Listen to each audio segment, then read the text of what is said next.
So about 15 years after the Halliburton loophole, we set out to really calculate its impacts in aggregate.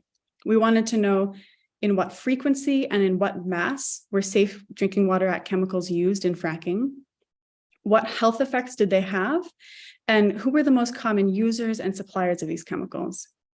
So to do so, we used OpenFF. So I'll turn it over to Gary to talk about that. Next slide. So I'm going to talk about the data. And the data, as Vivian said, comes from FracFocus.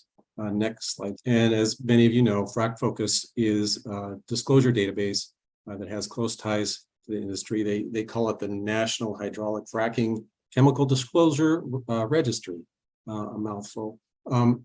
It's less of a database and more of a clearinghouse where companies submit disclosures where they list the chemicals that they use in fracking operations.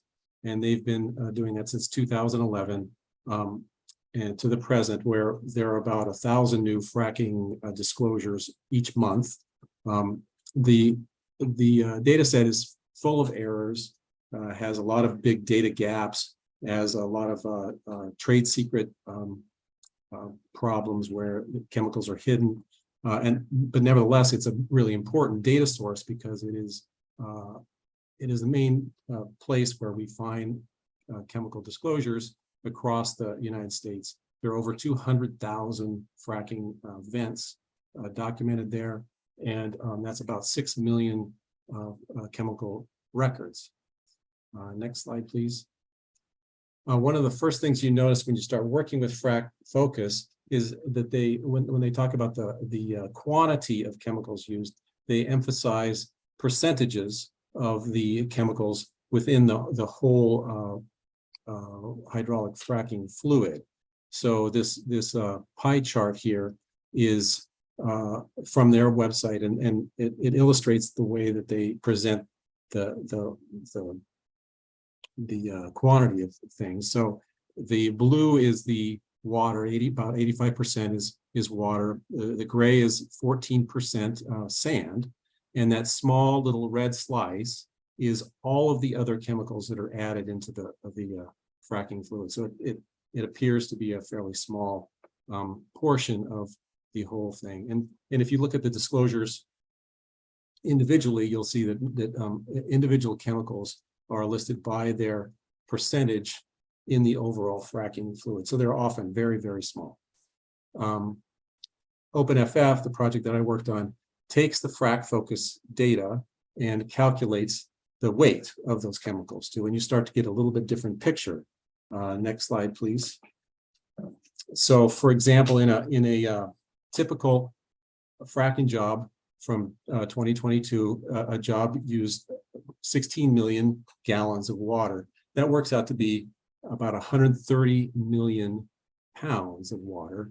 And if you do a little bit more math to calculate the whole fracking fluid weight, you end up with that small slice of chemicals actually weighing 1.2 million pounds of added chemicals. That's roughly 30 tractor trailer loads of chemicals. So even though that slice looks very small, it can be quite big when the pie is enormous.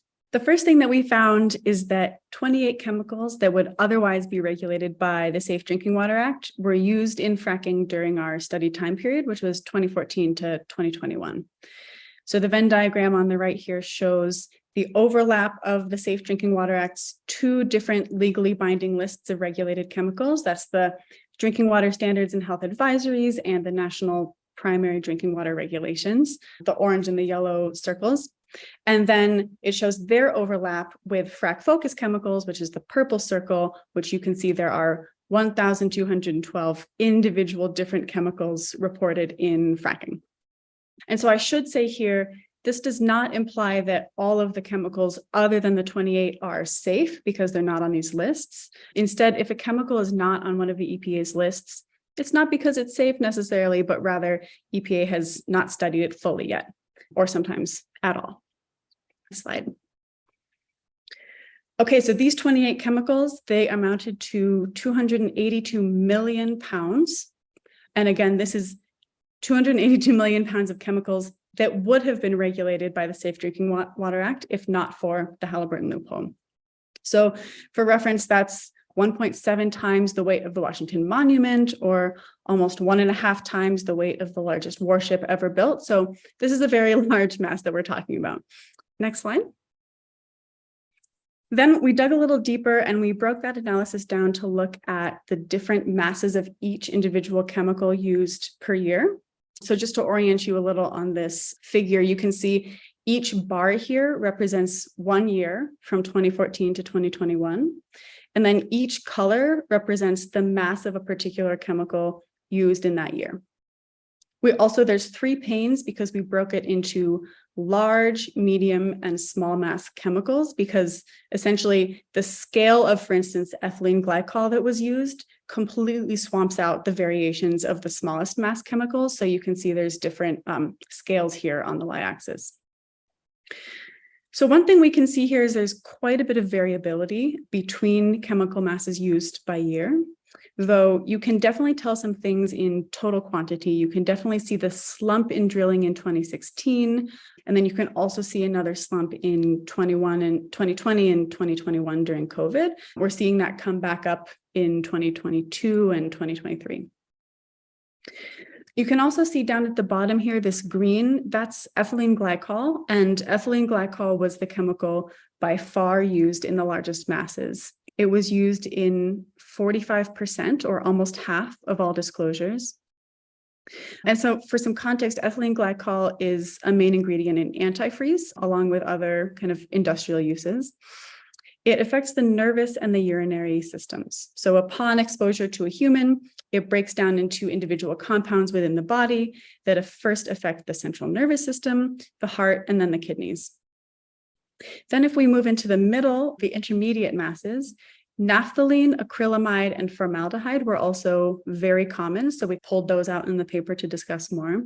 These are the yellow, light orange, and dark orange in the graph. Naphthalene and acrylamide are both possible human carcinogens, and formaldehyde is a known human carcinogen.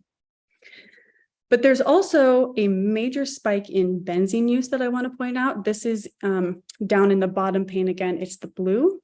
This benzene is mostly in a group of disclosures in Texas from 2019.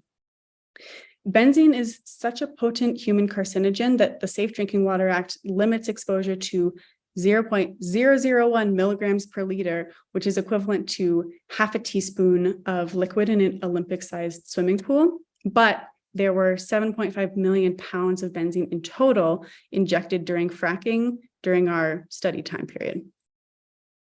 Next slide. And then finally, you will not be surprised to see that Halliburton is in fact the most frequent supplier, not just of fracking fluids, but of these chemicals regulated by the Safe Drinking Water Act specifically. So you can see them here, they're above Chemplex, Schlumberger, some other ones are Liberty Oilfield Services or Baker Hughes. Next slide. However, one of the major findings of our paper wasn't even about the Safe Drinking Water Act itself. We also found that the use of trade secrets or proprietary claims, these are used to withhold chemical identities. The use of those trade secrets massively outweighed the reported use of Safe Drinking Water Act chemicals. So as you can see here, the percentage of fracking disclosures using these Safe Drinking Water Act chemicals, that's the blue line. And you can see it's decreasing over our study time period. But the percentage of fracking disclosures that report proprietary claims has steadily increased.